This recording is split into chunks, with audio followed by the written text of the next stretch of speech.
So before we enter into the new year, we'll just look at God's word. Okay. तो हम नए साल में प्रवेश करने से पहले हम प्रभु के वचन से सुनते हैं Because so many testimonies we heard, क्योंकि हमने बहुत सारे गवाही सुने and that itself is a powerful message. और वो गवाही हमारे लिए बहुत अच्छा है। And as we heard, people, they were highs, they were lows. तो जैसे हमने सुना लोगों की ज़िंदगी में बहुत खुशियाँ थी, बहुत गम भी थे। So now, as we are now transitioning into the new year, तो जब हम नए साल की ओर जा रहे हैं so we are going to encounter new seasons, तो हमारे सामने नए मौसम आएंगे, new circumstances, नई परिस्थितियाँ आएंगे, new challenges, नई चुनौतियाँ आएंगे, new adventures, नए रोमांच आएंगे, hopes and dreams. आशाएं और सपने आएंगे। But one thing that should remain solidly firm लेकिन ये चीज हमेशा दृढ़ रहना चाहिए, is our hope in the gospel. वो सुसमाचार में हमारी आशा है। No matter what situations may come, हम कोई भी परिस्थिति से गुजर रहे हो फिर भी the hope that the gospel gives us, that doesn't change. जो आशा हमें सुसमाचार में है वो कभी नहीं जाता। So today I thought we'll just look at one verse, Romans chapter 1 verse 16. तो हम आज देखेंगे वचन से रोमियो पहले अध्याय में 16 से। Paul is writing here, यहाँ पौलुस लिखते हैं, I am not ashamed of the gospel, for it is the power of God for salvation to everyone who believes. मैं सुसमाचार से लज्जित नहीं हूँ क्योंकि वो परमेश्वर की सामर्थ्य है कि सब विश्वासियों को के उद्धार के लिए। And it was so heartening to hear Gautam's testimony. तो वो बहुत अच्छा लगा गौतम की गवाही सुनने में। It's like this, he is not ashamed of the gospel. तो वो भी लज्जित नहीं है ये सुसमाचार सुनाने में, And that is something that we all should be emulating. और ये हम सबको करना चाहिए। And he says, I'm not ashamed of the gospel because it is the power of God for salvation for everyone. तो यहाँ पे पौलुस से बोलते हैं कि मैं लज्जित नहीं हूँ सुसमाचार से क्योंकि ये सामर्थ्य है परमेश्वर का सब लोगों के उद्धार के लिए, Everyone who believes. जो कोई भी उसमें विश्वास करता है। So that is the power of the gospel. ये है सुसमाचार की शक्ति। And but when it comes to the second part of it, it says first for the Jew, then for the Gentile. ये उसके बाद यहाँ कहा गया है ये पहले सुसमाचार आया था यहूदियों के लिए और उसके बाद अन्य जातियों के लिए। So I used to be really concerned, why the Jew first and why the Gentile? तो मैं हमेशा सोचता था क्यों पहले यहूदी और फिर अन्य जाति। But then, if you see how God unfolded the story of redemption, He unfolded it through the Jews. लेकिन जब हम ये देखते हैं कि भगवान ने कैसे ये उद्धारण किया हमारा, तो ये यहूदियों से ही अन्य जातियों को मिली है। See, into the fallen world where there was no hope, God called Abraham and Abraham responded. तो एक दुनिया में जहाँ कोई आशा नहीं थी, भगवान ने पहले इब्राहिम को बुलाया और इब्राहिम ने उस बुलावे को सुना। And then God said, I'll bless you and through you I'll bless the nations of the world. तो यहाँ भगवान ने कहा कि मैं तुम्हें अनुग्रह देता हूँ और तुमसे सारे जहां को अनुग्रह मिलेगा। And Abraham believed God, trusted God, and he just left home. God said, leave your father's house and I'll take you to a place where I'll show you. तो अब्राहम ने यहाँ परमेश्वर पर विश्वास किया और उसने अपना घर छोड़ दिया और परमेश्वर के खातिर वो गया जहां भी परमेश्वर ने उसे भेजा था। And through Abraham, God raised this whole nation of Jews. और अब्राहम से पूरे यहूदियों का ये वंश को भगवान ने खड़ा कर दिया। And through their story, God was prophesying the story of our salvation. और ये यहूदियों की जो कहानी है, उसकी जो गवाही है, उससे हम पूरी दुनिया को भगवान ये दिखा रहा था कि वो क्या है। How they were under the slavery in Egypt and God delivered them and brought them and led them into the promised land. तो कैसे ये लोग मिस्र में फरो के चंगुल में थे, लेकिन भगवान ने उन्हें वहां से बचाकर उन्हें कानान देश में ले आए। Means God defeated the most powerful emperor in the world at that time, okay, and rescued Jews who were as slaves and delivered them. तो उस समय दुनिया का सबसे जो शक्तिमान राजा था फारो, उसके चंगुल से यहूदियों को बचाया भगवान ने और उनको बाहर लाया। And then to the Jews, he kept telling them, "You are my people," and he gave them his commands. और यहूदियों को परमेश्वर ने बोला कि तुम मेरे लोग हो, और उनको आदेश और आज्ञाएं दिया। And the entire Jewish faith, they had Shama as their heartbeat of faith. तो पूरे यहूदियों को एक चीज है, उसको क्षमा बोलते हैं, जो उसके उन लोगों का धड़कन के जैसा है। This is from Deuteronomy chapter 6, verse 4 and 5. It says, "Hear, O Israel, the Lord our God, the Lord is one. Love the Lord your God with all your heart and with all your soul and with all your strength." Okay, ये व्यवस्था विवरण 6 में 4 से 5 तक है। सुनो ये इस्राएल, यहोवा हमारा परमेश्वर यहोवा एक है। अपने परमेश्वर यहोवा से अपने सारे मन से, अपने सारे प्राण से और अपनी सारी शक्ति से प्रेम करो। So the Jews were seeing the entire world through the Shema. For them, the Lord is one and everything under Lord.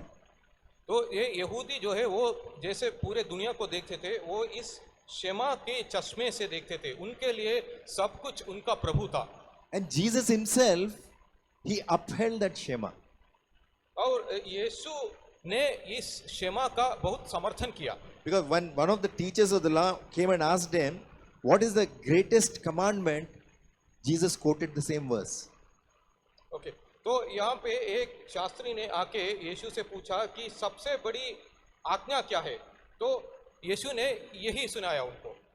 And so basically Jesus is saying that loving God with all our heart, with all our soul, with all our mind and strength is what is going to sustain us. तो यीशु यहाँ बोल रहे हैं, हम भगवान से ऐसे प्रेम करो, अपनी पूरे मन से, अपनी पूरी आत्मा से, अपनी पूरी ताकत से, तो यही हमें आगे ले जाएगा। And this Shema is nothing but here what we said, "Hear, O Lord," here is what is translated from Shema. Shema is supposed to be translated as listen and obey. ये क्षमा जो शब्द है उसका जो विवर्तन है वो खाली सुनने का नहीं है, लेकिन सुन के कुछ उसका आदेश का पालन करने का भी है। In Hebrew, it was just one word. Hebrew में एक ही शब्द है, And that word meant hear, and hear in such a way that leads you into action. और ये इसका जो अर्थ था इस शब्द का वो है कि आप सुनो और उस आज्ञा का पालन करो। So, Jesus, he gave an illustration of what this meant. तो यीशु ने यहाँ बताया है एक एग्जाम्पल से कि वो क्या कहना चाहते हैं। In Matthew, he told the story of two people, wise builder and foolish builder. ये मैथ्यू में जीसस ये बताते हैं कि दो लोग हैं, एक तो एक बहुत बुद्धिमान जिसने घर बनाया और एक मूर्ख जिसने घर बनाया। So he's comparing both of them. He says, "Therefore, everyone who hears these words of mine and puts them into practice is like a wise man who built his house on the rock." तो यीशु ये बताते हैं कि जो कोई भी मेरा आज्ञाओं को सुनेगा और उसका पालन करेगा, वो एक बुद्धिशाली व्यक्ति की जैसा है जिसने एक घर एक चट्टान पे बनाया। So the words of Jesus are not only that we just hear and believe, but we are meant to practice them. And when we do that, our lives are built on the rock. तो यीशु का जो भी वचन है ये ऐसा नहीं कि हम सुने और उसे छोड़ दें, लेकिन हम इसको सुने और हम उसके आज्ञा को पालन करें, तो ऐसे होता है कि हम ये अपना घर चट्टान पे बनाते हैं।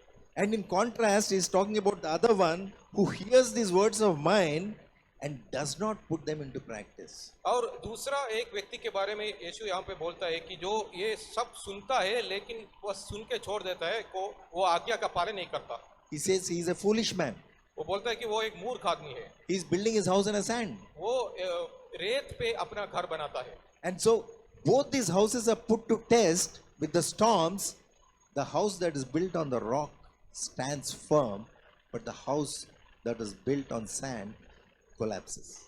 तो जब बहुत बड़े हवा आती है तो क्या होता है कि जो घर चट्टान पे है वो वहीं पे रहता है, क्योंकि उसका आधार सख्त है चट्टान पे, लेकिन जो घर रेत में है वो गिर जाता है क्योंकि उसका आधार ठीक नहीं है। The difference between these two lives, one life which not only heard the words of Jesus but put those words into practice, and the other life is a life also heard the same words of Jesus but did not put them into practice. तो यहाँ पे जो व्यत्यस्त चीज़ है वो ये है कि जो एक आदमी ने ये पूरा सुना लेकिन उसने ऐसा ही छोड़ दिया, लेकिन दूसरा आदमी ये पूरा सुना और उसने इस आज्ञा का पालन किया। So for us, as we are now stepping into the new year, तो हम अब जब हम नए साल की ओर जा रहे हैं, so let us recollect the words of Jesus. तो हम एक बार और याद करें यीशु के ये वचन।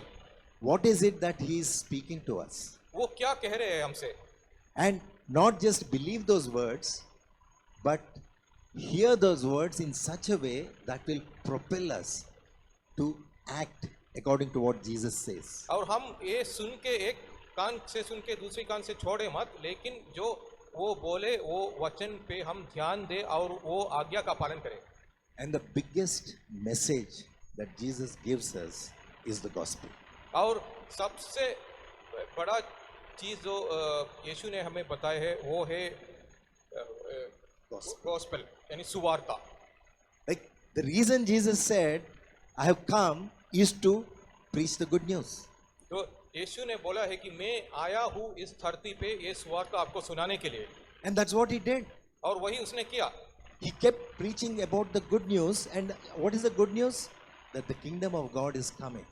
तो उसने हमेशा कहा है ये सुवार्ता की ये जो उसका स्वर्ग राज्य आया है, आ रहा है. आ रहा है। And then he धरती पर। demonstrated the kingdom of God is going to be like this. And then he went to the cross. After death, he rose on the third day. And then he said, kingdom of God is here. तो यीशु ने ये दिखाया कि स्वर्ग राज्य कैसे होता है, और उसके बाद हमारे पापों के लिए वो क्रूस पर चढ़ा, वो क्रूस पे मरा, और लेकिन तीसरी दिन वो जीवित हो गया, और अब उसने बोला कि स्वर्ग राज अब यहाँ आ गया है। And he said, all authority in heaven and on earth has been given to me. That means I am now the king. और उसने बोला सारे अधिकार जो स्वर्ग में है और धरती पे है वो सब मुझे दिया गया है, और अब मैं राजा हूँ। And he said, now put your trust in me and now go make disciples. और उसने बोला अब तुम्हारा विश्वास मुझसे जोड़ो और तुम जाओ और शिष्य बनाओ। So gospel is this, तो सुवार्ता यही है, that Jesus is now the king. सुवार्ता ये है कि अब यीशु राजा है। Shall we look at Romans 6 verse 5? Romans 1 verse 5. We only read Romans 1:17. You saw Romans 1:16. Now go to 1:17. So what is the gospel?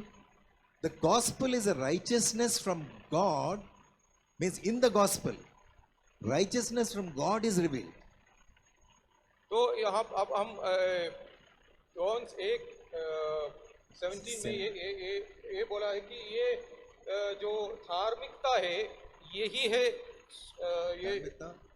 For in the gospel, a righteousness from God is revealed. हाँ, ये सुसमाचार में से भगवान का वो धार्मिकता प्रकट होता है। भगवान से आता है. हाँ, ये धार्मिकता भगवान से आता है। Means this righteousness is revealed from God. This righteousness is not our righteousness. ये धार्मिकता हमसे नहीं है, लेकिन ये धार्मिकता भगवान से आता है। A righteousness that is by faith. ये धार्मिकता जो विश्वास से आता है। That means because of what Jesus did, now we put our faith and then we get his righteousness. जो यीशु ने क्रूस पर किया, हम उस पे अपना विश्वास जताते हैं और उसका धार्मिकता हम में आता है। Because the kingdom of God is righteousness, peace and joy. जो स्वर्ग राज्य है वो धार्मिकता और शांति और Joy. खुशी है। Joy, खुशी. खुशी what is it? Joy to the world is not six. आनंद है। Joy in the Holy Spirit. जो पवित्र आत्मा में जो आनंद है। So, for in the gospel, righteousness from God is revealed, a righteousness that is by faith from first to last. तो ये जो धार्मिकता जो भगवान से आता है, ये शुरू से लेकर अंत तक विश्वास पर टिकी हुई है। So, our righteousness, right from the time we put our faith in Jesus till the time Jesus comes back, is by faith, not by our own self efforts. तो जो धार्मिकता हम में है, जो भगवान ने हमें दिया है, वो भगवान से ही है, क्योंकि हम अपने विश्वास उस पे डालते हैं और ये हमारी कोई काम से नहीं है। So, let our hearts be fixed on this gospel. तो हमारे हृदय को अब इस सुवार्ता में हम उस सुवार्ता से जोड़े। So, this gospel gives us an identity which is in Christ, which is not based on what we do. तो ये सुवार्ता हमें एक नया व्यक्तित्व देता है। ये व्यक्तित्व यीशु पर आधारित है और ये व्यक्तित्व हम पे आधारित नहीं है। So now when Jesus gives us the gospel, when we hear the gospel, then we hear that we are the children of God. अब जब यीशु हमें ये सुवार्ता दे रहा है, तो हम ये सुनते हैं कि अब हम भगवान के बच्चे हैं। So, and that should keep reminding us, means time and again, when we hear the gospel, when we read the gospel, that should keep reminding us that we are children of God. तो जब भी हम ये सुवार्ता सुने, हमें ये याद रहना चाहिए कि हम भगवान के बच्चे हैं। And how do we hear the word? We hear the word in such a way, we put that word into practice.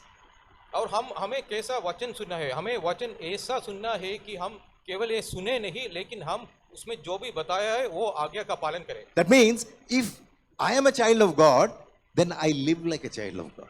मतलब अगर मैं भगवान का बच्चा हूँ, मैं भगवान के बच्चे की तरह जीऊंगा। It's not that if I live like this, then I will become a child of God. That is not the gospel.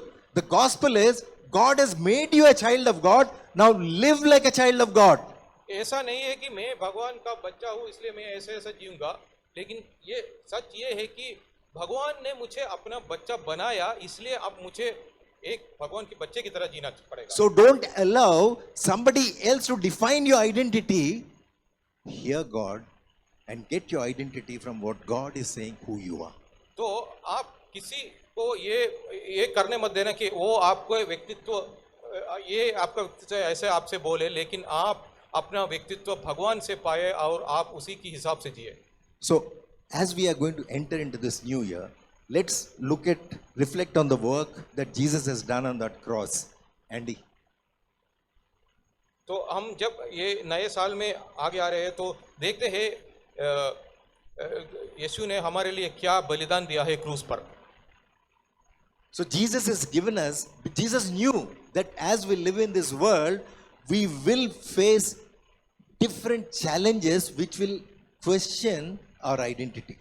तो यीशु को ये पता था जब हम इस दुनिया में रहेंगे तो बहुत सारे ऐसे चुनौतियां आएंगे जो हमारे व्यक्तित्व पे एक शक डालेगा। So Jesus said, do this in remembrance of what I did. तो यीशु ने ये बोला कि आप ये करो मेरे याद में। So on the night that Jesus was betrayed and he was about to go to the cross, he gathered his disciples and took bread and told them, "This is my body, which is broken for you." तो उस रात जब यीशु का क्रूस मरण हुआ तो उसने अपने शिष्यों को बोला कि ये रोटी जो है ये मेरा शरीर है जो तोड़ा गया है आपके लिए.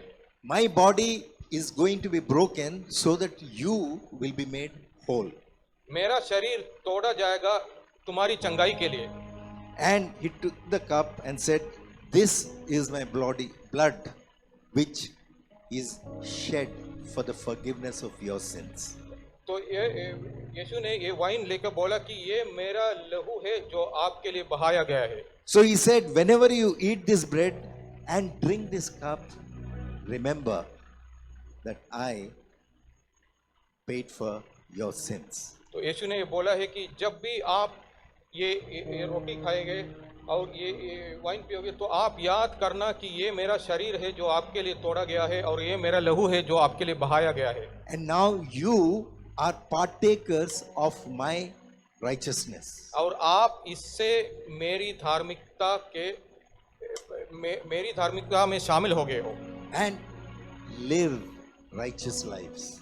और आप धार्मिक जीवन जिए. Don't let the circumstances, don't let people define your identity. Let this truth of the gospel define our identity. आप किसी को अपने व्यक्तित्व क्या है ये बताने मत देना, लेकिन ये जो सुवार्ता है वो आपकी व्यक्तित्व को ये भगवान की व्यक्तित्व आप में लाएगा. So let's all rise up तो हम सब लोग खड़े हो जाए. as the worship team leads us in a song. अभी जो यहाँ पे आराधना होगा, There's a table here, there's a table at the back. यहाँ पे दो मेज लगाया गया है, एक आगे एक And पीछे. if you know what this bread and juice reflects or represents, and if you have trusted Jesus as your Savior, this is the time that we can come partake of this and be restored and renewed in our faith. अगर आप ये जानते हो कि ये रोटी और ये wine ये क्या मायने रखते हैं और ये आपके लिए क्या कर सकता है, तो आप आइए और इसको खाइए और पिए. There's a table at the back, there's a table here. So I'll just pray and then we can partake of this. Father, we thank you, Lord. Thank you how much you love us. You love us so much that you gave up your Son, Lord, so that we can be your sons and daughters. Thank you, Jesus, for this sacrifice.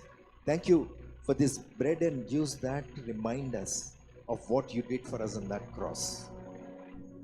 Because of your sacrifice on the cross, Lord, our sins have been forgiven. Now we received your righteousness, and we have an identity which is from you, which is not based on our self-efforts, it's not based on our pedigree, it does not based on our status, it is purely based on your work on that cross. So as we partake of this, Lord, come, restore and renew our faith, so that as we step into the new year, Lord, we will go with this affirmation of knowing who we are in Christ Jesus. Amen.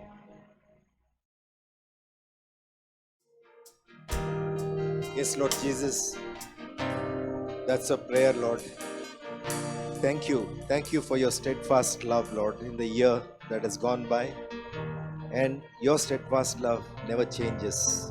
Even as we enter into this new year, you're there with us through the Holy Spirit whom you have given us, Lord. May your love continually fill our hearts, Lord, through the Holy Spirit who dwells in us, who constantly keeps witnessing to us about who we are, about our identity. Help us to live lives as your people, not as the world defines who we are, not as our friends, colleagues, or